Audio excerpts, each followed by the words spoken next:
A consistência dele é bem semelhante de uma barra de manteiga.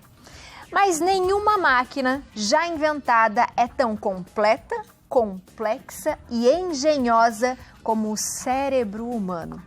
Nossas emoções mudam a forma como o nosso cérebro reage à nossa dor e à dor dos outros. Para explicar a relação entre o cérebro e as emoções, eu recebo o neurocirurgião, Dr. Júlio Pereira. Doutor, seja bem-vindo ao Santa Receita mais uma vez. Muito obrigado, Bia. A gente já começa falando que a gente tem que pedir felicidade. A gente estar bem, ser feliz, ajuda também na nossa saúde mental, não ajuda, doutor? Sem dúvida nenhuma. Assim, o cérebro é um grande enigma, não é à toa que lá atrás os filósofos debatiam isso, né? E hoje até nossa linguagem tem uma confusão, né? A gente fala coração, depois fala mente, né? Fala o corpo, fala o espírito. Então realmente é uma máquina, como você falou, complexa. Sem dúvida, hoje a gente sabe que é o centro de tudo, o centro das emoções, o centro do que a gente sente, do nosso raciocínio. É o que faz o ser humano, é o cérebro. E quando muitas vezes a gente fala para as pessoas assim, fulano acabou ficando triste e ficou doente. Existe essa relação mesmo, doutor? Existe. E tem um problema muito grande, e seu programa aqui está ajudando muito a desmistificar algumas coisas, é que o cérebro é um órgão como qualquer outro, então ele adoece. Então, muitas vezes, quando alguém tem qualquer tipo de doença, né, que são chamadas de saúde mental ou neurológica, há um preconceito muito grande, né? A epilepsia acontece um preconceito muito grande, né? O paciente que tem uma enxaqueca, às vezes a família não entende, ela é estressada, ela é isso. Não, é uma doença como outra qualquer. Ninguém vai culpar quem tem um infarto, também não pode culpar quem tem uma depressão. Então, é uma doença como outra qualquer. E o cérebro funciona como qualquer outro órgão. E ele comanda o nosso corpo? Comanda. A grande questão, eu gosto de falar quando a gente fala do cérebro, é o seguinte: é a estrutura mais complexa que a gente tem conhecimento. Então, são bilhões de neurônios conectados por milhões de conexões. Por isso que o ser humano desenvolveu, frente aos outros animais, com a complexidade tão grande. Então, assim, é difícil de entender. A gente sabe muita coisa de doença, mas ainda há um espaço muito grande justamente pelo grau de complexidade dele. E tem diferença do cérebro masculino para o feminino? Esse é outro problema, né? Vira e mexe, você até encontra livro, encontra palestra, né? E eu digo que, assim, quando a gente fala de cérebro, de comportamento, é muito difícil a gente separar o social. E muitas vezes isso entra até no científico, entrou durante muito tempo, né? A gente sabe que o homem e a mulher têm a mesma capacidade, havia um debate antigo por causa do volume, né? O homem é maior, tem mais massa muscular, então normalmente o cérebro do homem tem um volume maior, mas nada disso implica na funcionalidade. Então hoje já se fala que o cérebro tem a mesma capacidade, inclusive havia um preconceito muito grande, você ouviu, todo mundo já ouviu.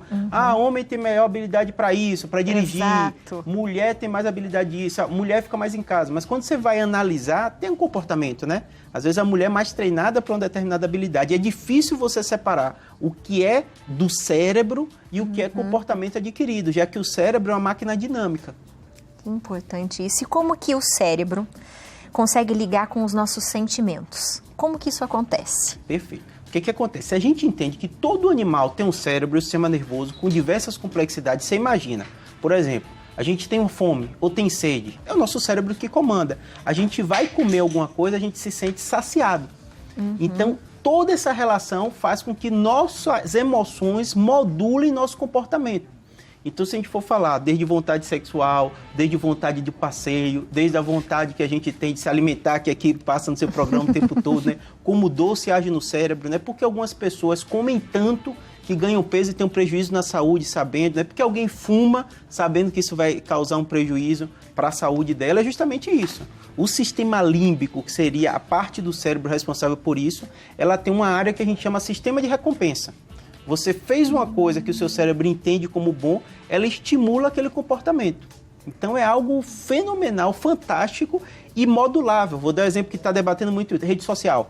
Você tem rede social, eu tenho também rede social. Você vê o like como impacta, né, no seu comportamento, né? Você botou uma foto bonita lá com a roupa nova, teve muito comentário, aquilo te dá uma satisfação e faz você ter aquele comportamento mais vezes. Então, assim, é algo fantástico mesmo, né? Que fantástico. Eu tô pensando exatamente isso, né? Como é difícil pra gente conseguir ter esse equilíbrio também. Depois que eu entendi que aquilo é bom, pra eu processar que eu não posso aquilo, é difícil também, né? É muito difícil. E quando a gente fala de comportamento, né? A gente tá falando de prazer, de sistema límbico, tem uma ilustração fantástica que vocês conseguem ver. Eu vou pedir pra você explicar exatamente pra gente o que ela é. É justamente isso. O sistema límbico, ele tem esse formato de C. Então, esse formato de C que dá justamente essa conexão do sistema límbico com todo o nosso corpo. Vou dar um exemplo que você vai perceber. Você ouviu uma música, com alguém que você gosta, com alguma situação, você sente no seu corpo aquilo. Às vezes o friozinho na barriga relembrando. Você sentiu o cheiro de alguém que você gosta, de uma comida que lembra a sua infância, você sente. Então é como se o sistema límbico ele fosse modulado por vários comportamentos. Um toque, então tudo que a gente recebe do ambiente, ele pode ser modulado pelo sistema límbico e dar uma sensação que reflete no seu corpo. É o frio na barriga, é o arrepio, aí você vai começar um programa e tem algo que não era para sair. Então, assim, a emoção, ela modula todo o nosso comportamento. Isso que é fantástico, né? Tanto que é bem curioso que hoje se utiliza muitas técnicas dessa para até a gente consolidar informação. A gente sabe que quando a informação ela tem um aspecto afetivo, ela melhora a consolidação, né? E a gente pensa no Alzheimer, vem memória. Então, assim, é algo que é um assunto sem fim, né? Fantástico, doutor. Eu vou até levantar aqui junto com o senhor, vou pedir para o senhor levantar aqui junto comigo, para a gente ir ali até perto do plasma, para o senhor explicar para a gente. Então, só para entender, a parte do cérebro, que é a das emoções, seria o sistema límbico, é isso? Sistema límbico, isso mesmo. É a estrutura vital. Então, o que acontece? A gente está aqui vendo o cérebro completo, né? Quando a gente corta ele, é como se tivesse fatiado assim no meio cérebro. Você vê essas estruturas internas do cérebro. Aí você pergunta assim, Júlio, mas como descobrem isso? Hoje a gente tem ressonância funcional, você pode botar uma imagem chocante e ver o que acontece no cérebro, onde recebe mais sangue, o que é que movimenta aquilo. O que estimula. O que estimula, né? E também tiveram muitos estudos antigamente com animais mais complexos. Então, dava um estímulo, você via a sensação. E, isso que é fantástico da medicina, doenças. Então, percebia que alguém tem um AVC numa determinada região, tem uma crise convulsiva que a gente chama límbica. Então, a pessoa está aqui, em vez de ela ter aquela queda de se bater, que é o clássico de todo mundo, ela tem uma sensação de euforia, ela tem a sensação de prazer, tem alguns até crises com sensação que tem prazer de ordem sexual ou prazer de ordem superior. Então, assim, realmente é fenomenal quando a gente estuda o sistema límbico. Que fantástico, doutor. Tem outra ilustração para a gente ver? Tem outra ilustração. Vamos passar a outra? Ó. Pronto. Perfeito, né? E esses termos que é mais fantástico, né? Porque a gente pensa em ser humano, a gente chama as funções superiores, que diferem os homens dos outros animais. E elas estão aqui no neocórtex. Então, por exemplo, quando a gente pensa que teve cachorrinho, que teve gato, tu vê que eles são complexos, né? Tem todo. Mas, por exemplo, a linguagem do ser humano, função superior. Então, a gente emite a voz com uma capacidade de linguagem, né? Cada povo tem sua linguagem diferente, então isso é uma função superior, né? Mas a gente também é a parte da emoção. Se você, de repente, uma arma é sacada, alguém vem te agredir, alguém vai dar o soco, você vai ter esse sistema límbico, a parte da emoção, né? E a gente sabe que tem também essa parte que é a parte da sobrevivência, que alguns termos usam de fugir ou lutar. Então, quando você está de frente, e é de pessoa para pessoa, né? Às vezes você está de frente de uma situação, alguns reagem no combate, outros reagem fugindo. Eu sou do fugir. Uma vez que a gente foi ser roubado, puxaram a arma, corrida, larguei todo mundo. Esposa, larguei todo mundo. Depois que eu voltei para devolver as coisas, eu falei, não dá para fazer isso não. Mas é uma reação instintiva, e é imediato, né? É imediato. E é mais rápido, às vezes, porque você vê aquele comportamento, né? Então a gente vê, às vezes, ou no trânsito, né? Pessoas que, quando são confrontadas, elas vão para cima. Então, assim, é algo no cérebro do ser humano, quando você vai comparando com os outros animais, é evolutivo, né? Então, hoje, por exemplo, eu dei o exemplo do comportamento. O ser humano, o neocórtex modula. Às vezes você vai brigar, você tem um impulso, mas você fala, e a consequência daquilo? Sim. E se o carro jogar, e a arma puxar? Mas assim, e todos os animais, eles têm essa reação. Isso vai desde o cachorrinho, que é aquele mais bravo, aquele outro que corre, né? Então, acho que quando você estuda o cérebro, a gente vê como a gente é muito complexo, mas também a gente repete muita coisa de todos os animais, né? E quando a gente repete, por exemplo, né, o senhor falou assim, eu sou de fugir, isso. Que você já identificou isso, mas a primeira vez você não sabia que essa seria a sua reação, né? Perfeito, é. E aí, então, existe gatilhos, por exemplo, assim, opa, se eu passar por essa situação de novo, eu sei que eu posso fazer isso, então eu vou melhorar. É possível? Claro, e tudo você aprende, né? Que nem a gente falou, você falou do cérebro do homem e da mulher é diferente, então eu vou dar um clássico que se fala, o homem é mais líder. Né? Será que ele é mais líder mesmo? Ou foi desde pequeno impulsionado a ser líder, né? Ou a questão de você disse do fugir, né? Então você está no programa de TV, a primeira vez que eu vi, dava aquele frio na barriga, aí você fica assim, depois você começa a modular, a mesma coisa. Se a pessoa vira um policial militar e ele tem a reação a princípio de fuga, depois ele vai começar a modular. Então o fantástico do cérebro é isso, tem uma coisa que a gente chama plasticidade. Então, eu sou neurocirurgião. Obviamente, quando eu era pequeno, quando você vai crescendo, quando você entra a primeira vez no hospital, eu mesmo passei mal, tiveram que me tirar, nunca tinha entrado, entrei muito novo na faculdade, 16, 17 anos. Então, é um mundo todo novo, de sangue, então o cheiro é diferente, então você tem aquele impacto inicial, depois você começa a entender, né? Então, tudo isso que é fantástico do cérebro, né? Às vezes, como você falou, você tem uma característica, mas você consegue modular aquilo e mudar aquela característica. Fantástico. Vou aproveitar que a gente está aqui, porque tem pergunta do WhatsApp e a gente já responde. É da Rose Costa, de Serquilho, São Paulo. Boa tarde, adoro o seu programa. Gostaria de fazer uma pergunta ao doutor. Quando eu estou nervosa, eu acordo com dores por todo o meu corpo. Isso é normal? Um grande beijo a você e toda a equipe. Rose, um beijo para você. E aí, doutor, é normal? Excelente pergunta e puxa até o gancho que a gente estava conversando nos bastidores sobre a quarentena, o que você perguntou, o que é que você está vendo mais no consultório, né? Está todo mundo muito ansioso. Então, além da epidemia do coronavírus, a gente está vendo uma epidemia de problemas com saúde mental. Então, o que acontece? Você está em casa, ou parente perdeu o emprego, ou parente ficou doente, né? Então, você está vivendo numa situação extrema. E isso que ela falou, fala também o que a gente falou do cérebro. Você tem que criar estratégias. Às vezes pode ser um psicólogo, precisa de um debate sobre isso. Geralmente começa com o médico. Porque existem problemas físicos, doenças físicas. Não é incomum eu encontrar pacientes que têm sensações e acham que é problema emocional. Quando você vai ver, tem um tumor, pode ter tido uma isquemia, tiveram coisas que alteram o comportamento dele e tem um motivo de base. Mas a grande maioria das vezes, só para você ter ideia em números, o Brasil é o país mais ansioso do mundo pelo OMS. Quase 10% da população tem transtorno de ansiedade. Depressão, o Brasil também é um dos líderes. Então, assim, são números muito grandes, né?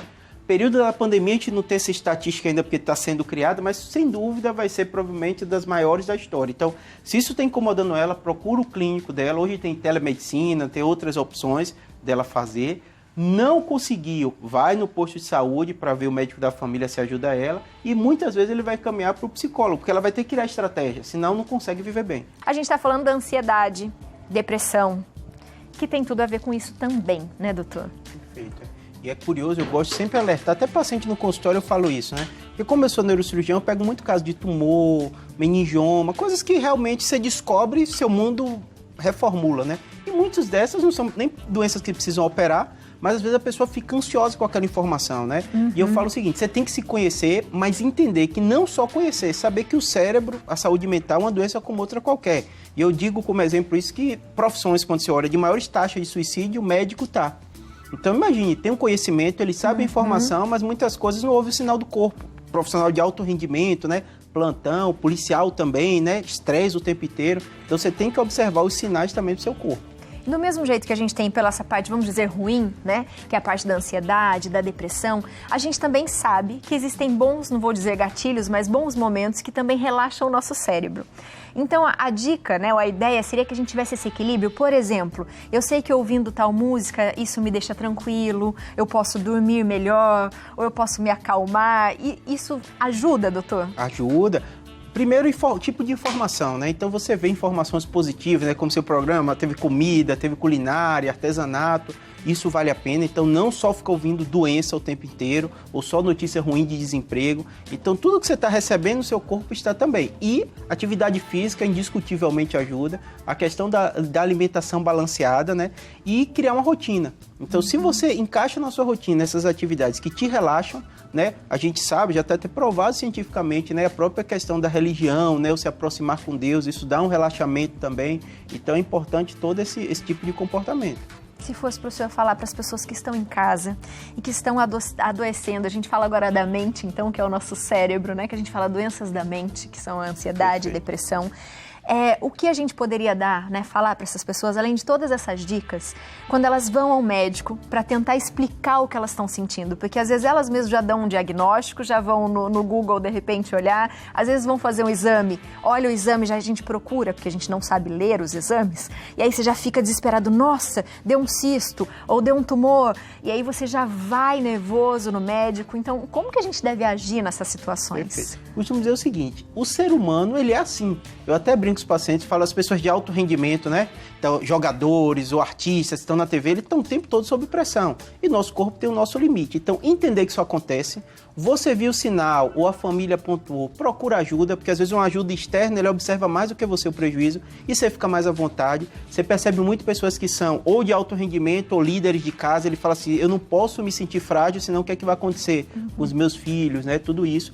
Criar uma estratégia de rotina de vida, relaxar, notar esses sinais e saber que nós somos seres biológicos, né? Então, todo mundo vai morrer um dia, né? Todo mundo vai adoecer, mas se você toma esses cuidados e procura ajuda quando é necessário, isso vai melhorar. No consultório pós-pandemia, a gente ainda não está vendo pós-pandemia, mas nesse período final, que a gente sabe que a vacina está chegando, tudo isso, a gente está encontrando muita gente encontrando achados incidentais de exame, porque eles começam a ficar tontos, aí sem dor de cabeça, aí fica ansioso, aí faz a ressonância e encontra um pequeno tumorzinho, que às vezes nem tem relação. Então, ter essa ajuda inicial com o profissional de saúde vai, com certeza, modificar e ajudar muita gente.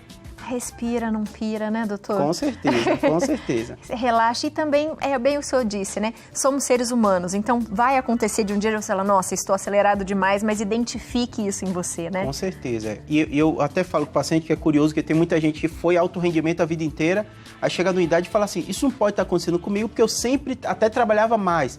Aí eu até brinco, eu falo, o carro de 5 anos de uso, de 10 anos de uso, de 20, de 30 anos são diferentes, né? Então, às vezes, com uma idade maior, ele até reduzir o tempo de vida, mas o corpo está sentindo. Porque eu sei que seu público aqui também tem muita gente da terceira idade, né? Sim. Que às vezes nota isso e fica assim, poxa, mas eu criei filho, eu criei neto, eu trabalhava, agora eu estou aposentada e estou ansiosa? Pode acontecer e acontece com frequência. Se cobre menos, né, doutor? Com certeza. Com certeza. Doutor, muito obrigada por hoje. Foi maravilhoso conversar, explicar, entender um pouquinho dessa nossa parte do cérebro que recebe as nossas emoções. Então, a gente tem que saber ter o equilíbrio para reagir a essas emoções mesmo, né? Para a gente não ficar doente. Com certeza. E informação é tudo, né? Porque às vezes você sente uma coisa e fica preocupado, né? O que é que está acontecendo? Ah, espiritual? Não, às vezes é seu corpo que está dando um aviso. Então, fique atento, né? Fique atento a você. Se conheça, não é, doutor? Isso, com certeza. Doutor, muito obrigada por hoje. Vou passar o seu canal do YouTube aqui, que o senhor sempre explica muitas coisas por lá. Então, o youtube.com é neurocirurgia, né? Neurocirurgia BR, tudo juntinho, tá, gente? Os contatos é o 11 99503 8838 ou 11 4200 2300. Doutor, muito obrigada. Obrigado a você. Seja sempre muito bem-vindo ao nosso Santa Receita, Obrigado viu? pelo convite. Ah, maravilha.